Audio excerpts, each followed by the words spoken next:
നമസ്കാരം, ന്യൂസ് കാർഡിലേക്ക് സ്വാഗതം.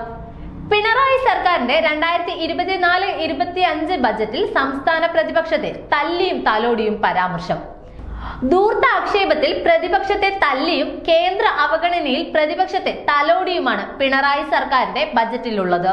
കേന്ദ്ര സർക്കാരിനെതിരായ ഡൽഹി സമരത്തിൽ ഭരണപക്ഷത്തോടൊപ്പം ചേരാൻ തയ്യാറല്ലെങ്കിലും അവഗണനയുണ്ടെന്ന് പ്രതിപക്ഷവും സമ്മതിക്കുന്നതായി മന്ത്രി KN ബാലഗോപാൽ വ്യക്തമാക്കി.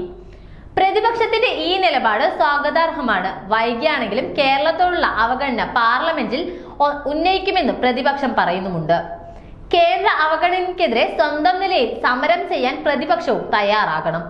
സാമ്പത്തിക ബുദ്ധിമുട്ടുണ്ടെന്ന സർക്കാരിന്റെ പ്രസ്താവനയുടെ പേരിൽ കേരളത്തിൽ ഒന്നും നടക്കുന്നില്ലെന്നും സംസ്ഥാനം പാപ്പരാണെന്നും ഖജനാവിൽ പൂച്ച പറ്റി കിടക്കുന്നെന്നുമുള്ള പ്രചാരണം ദുരുദ്ദേശത്തോടെ ഉള്ളത്.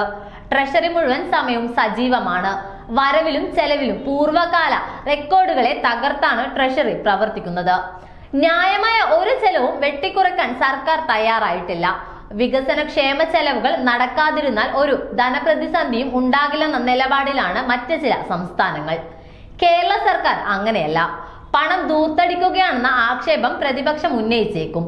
ധൂർത്താക്ഷേപത്തിൽ തുറന്ന ചർച്ചയ്ക്ക് തയ്യാറാണെന്നും ധനമന്ത്രി വ്യക്തമാക്കിയിട്ടുണ്ട്. മന്ത്രിമാരുടെ എണ്ണം, ചെലവ്, വിദേശയാത്ര അടക്കം എല്ലാം UDF കാലവുമായി താരതമ്യം ചെയ്ത് പരിശോധിക്കാൻ സർക്കാർ തയ്യാറുമാണ്.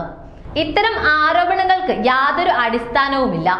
പറഞ്ഞും എഴുതിയും കേരളത്തെ തോൽപ്പിക്കരുതെന്നും പോരായ്മകൾ ചർച്ച ചെയ്ത് പരിഹരിച്ച് മുന്നോട്ടു പോകുമെന്നും ധനമന്ത്രി വ്യക്തമാക്കിയിട്ടുണ്ട്. സംസ്ഥാന സർക്കാരിനെതിരെ ക്ഷേമ പെൻഷൻ വാങ്ങുന്നവരെയും ലൈഫ് ഗുണഭോക്താക്കളെയും നെൽകൃഷിക്കാരെയും PSC ഉദ്യോഗാർത്ഥികളെയും KSRTC ജീവനക്കാരെയും ഇളക്കിവിടാൻ ശ്രമിച്ചവർ കാട് കാണാതെ മരം മാത്രം കാണുന്നവരാണ്. ഇരിക്കുന്ന കൊമ്പ് മുറിക്കുന്നവരുമാണ്. ഈ ഓരോ ആനുകൂല്യങ്ങളും കേരളത്തിന്റെ നിർമ്മിതികളും ഇടതുപക്ഷത്തിന്റെ സംഭാവനയുമാണ്. ക്ഷേമ പെൻഷൻകാരെ മുൻനിർത്തിയുള്ള മുതലെടുപ്പ് സർക്കാരിന് ജനങ്ങളോട് കാര്യങ്ങൾ വിശദീകരിക്കാനുള്ള അവസരം ലഭിച്ചെന്നും മന്ത്രി ബാലഗോപാൽ ചൂണ്ടിക്കാട്ടി.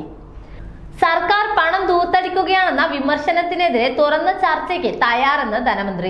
രണ്ടാം പിണറായി സർക്കാരിന്റെ 4ാമത്തെ ബജറ്റ് അവതരണത്തിൽ പ്രതിപക്ഷ ആരോപണങ്ങൾക്കെതിരെ ധനമന്ത്രി KN ബാലഗോപാൽ.